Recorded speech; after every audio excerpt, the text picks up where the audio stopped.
Welcome to Invisible Strings, where we tug at the little threads that hold our lives together. From mental health and relationships to marriage, motherhood, and all the beautiful chaos in between. I'm Katie, your guide to navigating life's tangled web, one string at a time.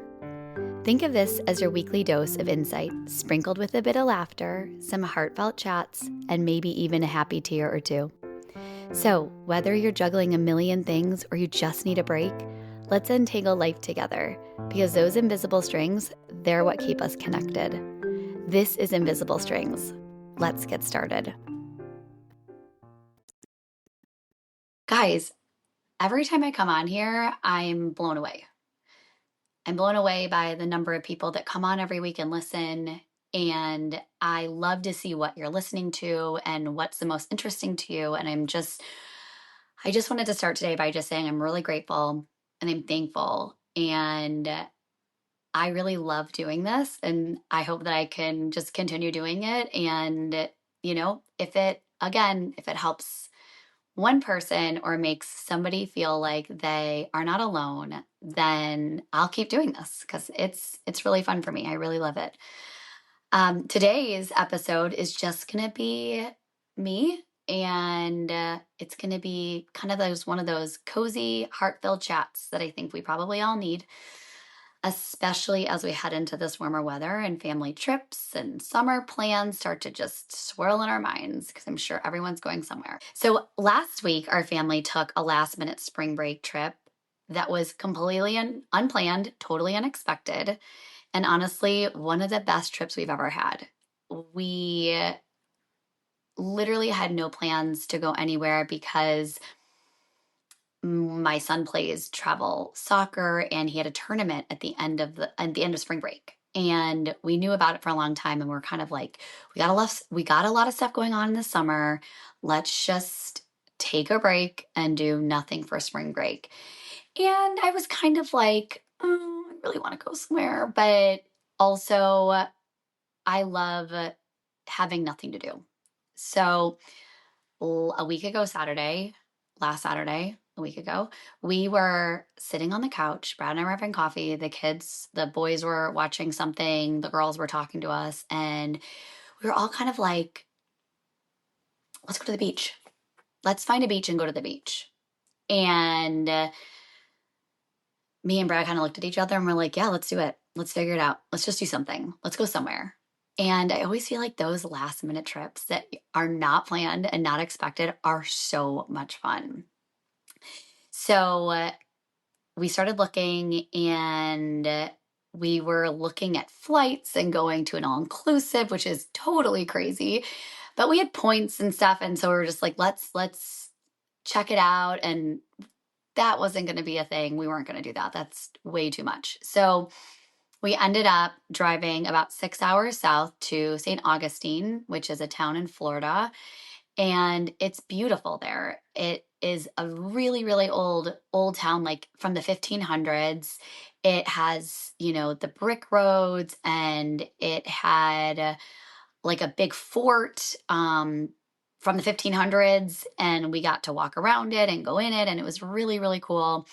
And it just looked like a really beautiful place. We'd never been there before. So I checked up on some Airbnbs, found the most beautiful one that we've ever stayed in. And it was available and we went. And it was so fun. And it kind of goes along with, we don't really have a family motto or whatever, but I feel like in the last year, we've said yes to a lot of things that like typically we wouldn't have said yes to. And we've opened our minds and our hearts to a lot of things that, wasn't necessarily in our plans. And every single time we do that and we like get that feeling to do it and to say yes, even though it doesn't make sense necessarily on paper or, with our schedule, when we do it, it always turns out to be incredible. And we always get to meet amazing people through it. And it's just kind of been this thing that we've done for the last year. So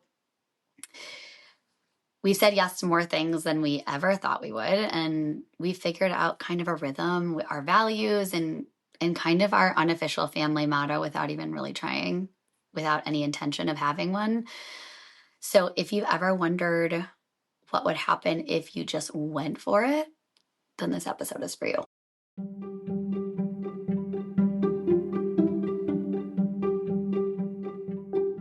So let's rewind a little bit. Let's rewind to last year. This time last year, I wouldn't have described our family as necessarily spontaneous. We weren't just doing what we were feeling like we wanted to do. We were just going down that typical every day. This is what we're supposed to do. This is the next step in our life. Let's do it. Both of us working, both of us tired, just doing what we thought, status quo, doing what we thought we needed to do because this is what everyone says you need to do. And these are always the next steps. And, like when you're in high school and you're joined all the clubs and you've done all the sports and you're like, okay, I have to go to college. That's my next step. I have to go right away. Can't go to community college. That would be embarrassing. Have to go to a real college. And when I say all this, like, understand that I have like big air quotes going because community college is real college. You don't have to go to college after high school. It's not embarrassing to not. My point is that you just follow these steps that someone put in order, and everyone's just done it ever since. And it's incredibly unadventurous and not fun and not necessarily the order of how things should go. So I would say that this time last year, we were maybe a year and a half ago, we were pretty unhappy with our life. And I remember just looking at Brad and being like, this is not it. This isn't it. Just like 10 years ago, 8 years ago, when I looked at Brad in the Boulder airport, in the Denver airport, and I said, well, we need to move. This is not working anymore. Like, we can't stay in Illinois. There is something better for us out there. And I always get these I call them God winks. I really feel like sometimes it takes a long time for me to hear them clearly and make a move, but when I hear them over and over again, that's when I make that move. And that's the feeling I had a year and a half ago. And I talked about this before. And I talked about how I didn't feel like our family was doing what we needed to be doing. I felt very strongly about the fact that we had way too much. We were doing too much where we were both working, and it was crazy. So that is something that I never want to feel like we have to be doing something because that's what everyone else is doing, and that's what someone 100 years ago said needs to be your next step. And so once we kind of realized that and we simplified our life tremendously, everybody was happier. Everybody in our family was happier. And things felt like obtainable again.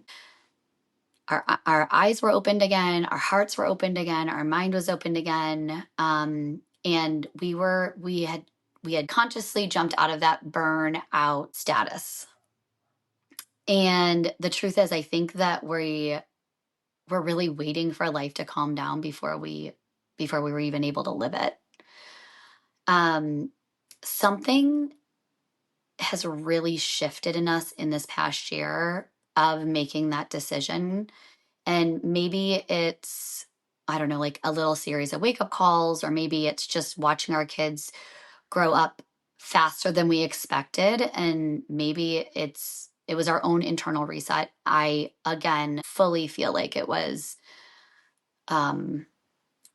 ordained from God. And I truly feel like sometimes when things happen and you're like, why is this happening to me? I don't understand why this is happening. This is awful. Once you are out of that season, you can turn around and be like, wow, okay, your plans were much better than my plans could have ever been. And so I think that we slowly started seeing that being available to each other and to opportunities and to like God's nudges was exactly where our family wanted to be.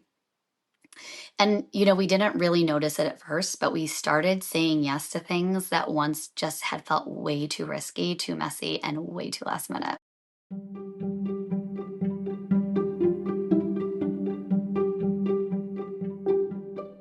Let's set the stage here. Spring break had already started. Saturday morning, we get up. We're all sitting around talking about what this next week should look like. No one's in school. And like, the pool's not open yet. Like, there's not a lot to do. And most people went away somewhere. And I remember Whitney being like, let's like go to Cancun. And I'm like, no, not going to go there. Let's go to, let's go on a cruise. We looked literally for 3 days. We're like, maybe we can get a 3-day cruise or something. That'd be so fun. But also, the only cruise we've ever been on is Disney. And I know that anything other than Disney would be incredibly disappointing. And we're not like cruise people. Like, that's not our jam at all. But that Disney cruise was really incredible. And I would go on a 7-day cruise on Disney, but I'm not going to go on I'm not going on any other cruise line ever. You'll never catch me on one. And so we're like, nope, that's not going to work. Disney was obviously booked. And like I said, we found this amazing place in St.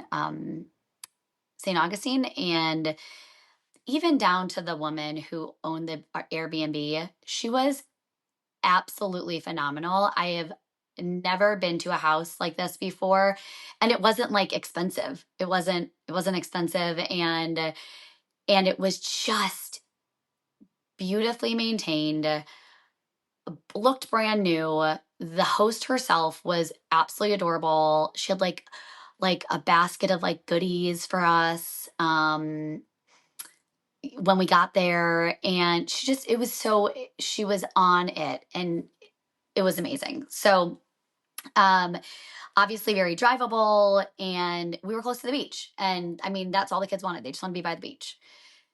And then we got that cool downtown area, all the history. It was so fun to say yes to something like that. And it actually wasn't even stressful. Sometimes I feel like knowing you're going on a big trip and having to plan for it can be fun, of course.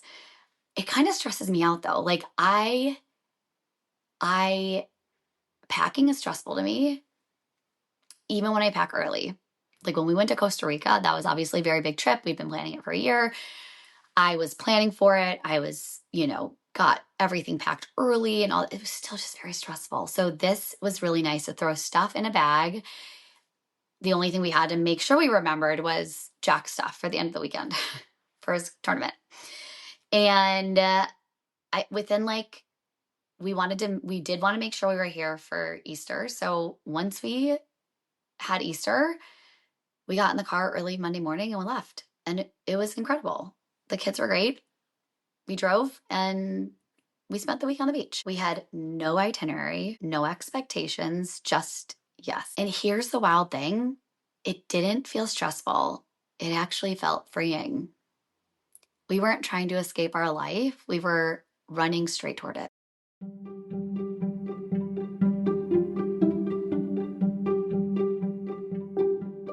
Now, let me tell you a little bit about this trip. We spent the day at the beach every single day. Brad brought a volleyball net and set it up every single day. We played volleyball multiple times. The house that we were staying in had surfboards and boogie boards and beach chairs and a beach wagon, and we surfed.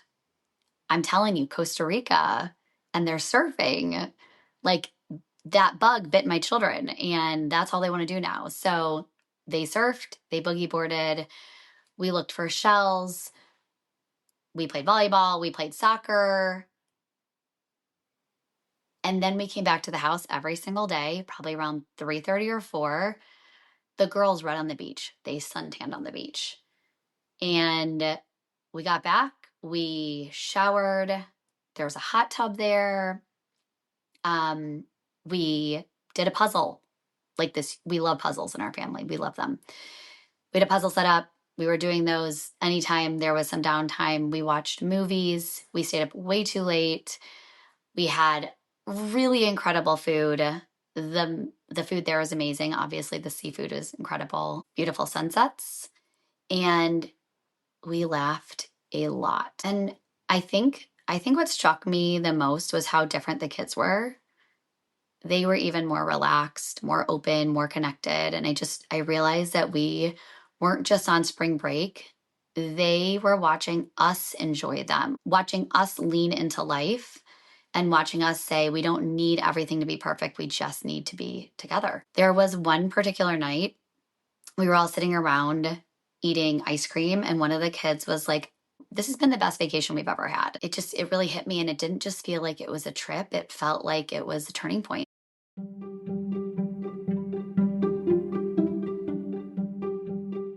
So Friday came around and we were all ready to go. We had to drive back to Myrtle Beach for the soccer tournament. And we were in the car and we were kind of reflecting on the week because the kids couldn't stop talking about like just they were talking about how much fun it was. And it really wasn't any different. I don't know what was different about it. I don't know why it was so much fun. Maybe it's because we were just with our family. We could do whatever we wanted whenever we wanted. I don't know, but we started reflecting on it and we're just like, why was this so different?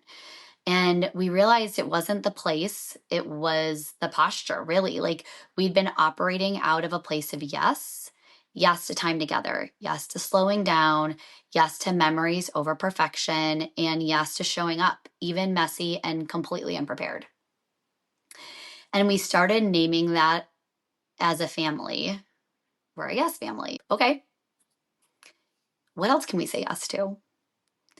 Now, let's just also clarify that for a second. So, we don't say yes to everything, but we do say yes to the right things, even if they're inconvenient, even if they come with a little chaos, and even if they weren't part of our plan, because a lot of the time, these plans aren't really our plans. So, here's what I took from this trip: spontaneity doesn't mean reckless, it means open.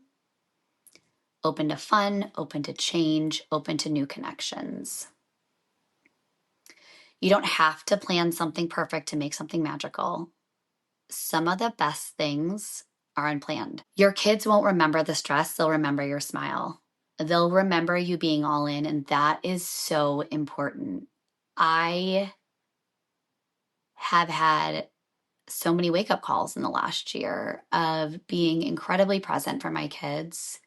Doesn't mean that you mom so hard. It doesn't mean that you're too attentive or giving too much attention. It just simply means that you created these people that you have been entrusted in to guide and teach and make them the best people in this world. Because let's be honest, we don't need any more jerky boys or snotty girls. We need girls and boys that realize that this world does not revolve around them. And I think what that takes is moms and dads that realize that this world does not revolve around them. Being really present with your kids and honest with them and open with them, and making sure that you're being the same way with each other is something that makes all the difference. And the minute you start doing that is the minute you start realizing you'll start seeing like a difference in your kids. It's just something that we have seen in the last year. And when we say yes, we make room for God to show up in unexpected ways. And I really believe that this trip was like a spiritual breath of fresh air. The people that we met on it, the signs that we saw were completely orchestrated by God.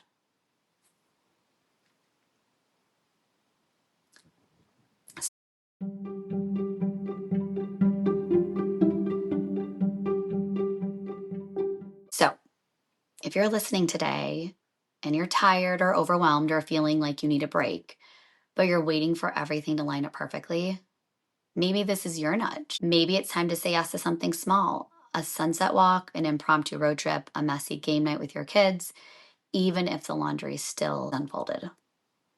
You don't have to overhaul your life. Just practice saying yes to one moment at a time. I promise those small yeses will stack up into something beautiful. Thank you for being here. I love this space so much and getting to share not just the highs, but the heart behind them. If this episode spoke to you, I'd love it if you would share it with a friend or send me a message. I'd love to hear from you and hear about your yes. Until next time, keep chasing those invisible strings that pull you toward joy, connection, and real life. I'll talk to you soon. Thank you for joining me today on this episode of Invisible Strings, where we've tugged at a few threads and hopefully left you with a smile and something to think about. Remember, life's connections might be invisible, but they're oh so strong. If you enjoyed today's chat, don't forget to subscribe, leave a review, and share it with someone who could use a little string pulling in their life. Until next time, keep those invisible strings intact, and I'll see you back here soon for more heartfelt conversations and a dash of fun. Stay connected, stay kind, and keep untangling.